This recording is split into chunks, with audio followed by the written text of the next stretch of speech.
বিখ্যাত মুহাদ্দিস হযরত আহমদ ইবনে হাম্বল রাহমাতুল্লাহি আলাইহি একবার বৃদ্ধ বয়সে হাদিস সংগ্রহের এক সফরে বের হন তিনি। একদিন এক মসজিদে মাগরিব আর ঈশা নামাজ আদায় করলেন তিনি। চিন্তা করলেন ফজরের নামাজ পড়েই মসজিদ থেকে বিদায় গ্রহণ করবেন বা মসজিদ থেকে তিনি চলে যাবেন। যেহেতু ঈশা নামাজ পড়েছেন, রাত্রি মসজিদে যাপন করতে চেয়েছিলেন, কিন্তু মসজিদের রক্ষণাবেক্ষণকারী বা আমরা মুয়াজ্জিন বলে থাকি, তিনি এসে বললেন রাতের বেলা মসজিদে থাকা যাবে না।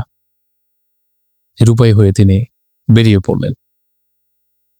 তখন ছিল শীতের রাত। হযরত আহমদ ইবনে হাম্বল রাহমাতুল্লাহ আলাইহি হাঁটতে হাঁটতে এক বাজারে আসলেন। সেখানে তিনি এক যুবক রুটিওয়ালার দোকান খুঁজে পেলেন। তিনি যুবকের কাছে এসে অবাক হয়ে একটা জিনিস লক্ষ্য করলেন। ওই রুটিওয়ালা যুবক রুটির খামির তৈরি করতে বলেন আস্তাগফিরুল্লাহ, অর্থাৎ রুটির খামির তৈরি করছে, যুবক বলতেছেন আস্তাগফিরুল্লাহ।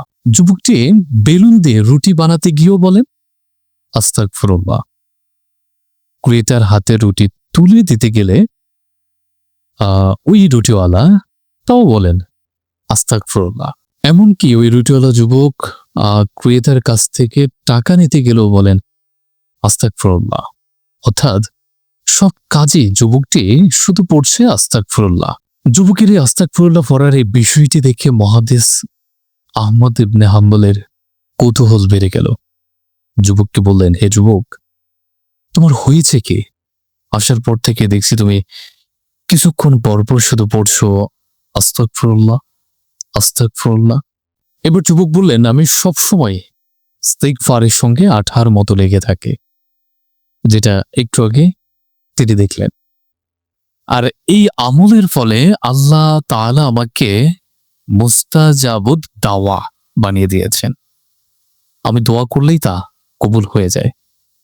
এই জীবনে আমি হাত তুলে যত দোয়া করেছি, যখনই আল্লাহর কাছে দোয়া করেছি, আল্লাহ তাআলা তা কবুল করে নিয়েছেন। সুবহানাল্লাহ।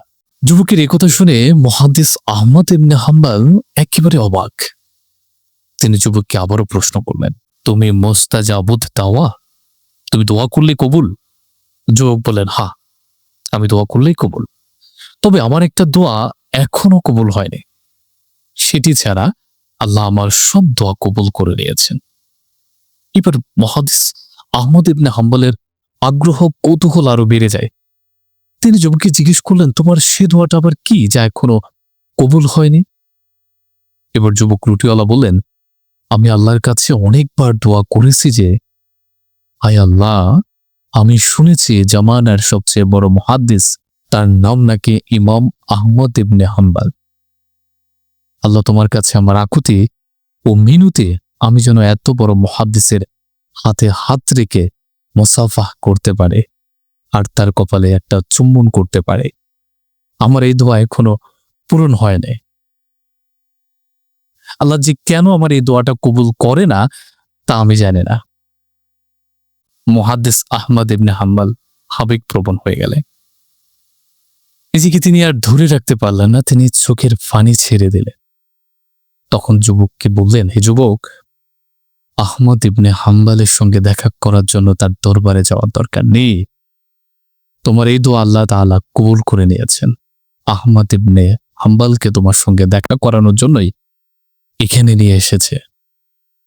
আহমদ ইবনে হাম্বল তোমার কাছে ছুটে এসেছে। আমি হচ্ছি আহমদ ইবনে হাম্বল। সুবহানাল্লাহ, সুবহানাল্লাহ। এই স্টোরি বা এই গল্প থেকে আমরা একটা বিষয় শিখতে পারলাম যে ইস্তিগফার যদি আপনি সব সময় করেন, আপনি যদি ৫ ওয়াক্ত নামাজ পড়েন, আপনি যদি মুমিন হন, তাহলে আল্লাহ আপনার দোয়া কবুল করবে।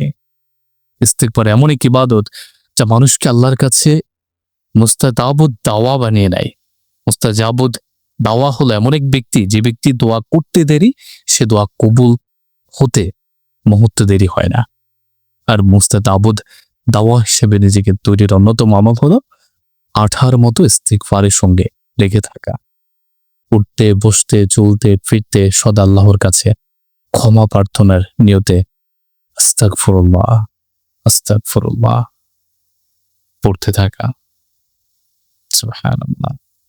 আল্লাহ তাআলা আমাদের সবাইকে এই আমল করার তৌফিক দান করুক। আমিন।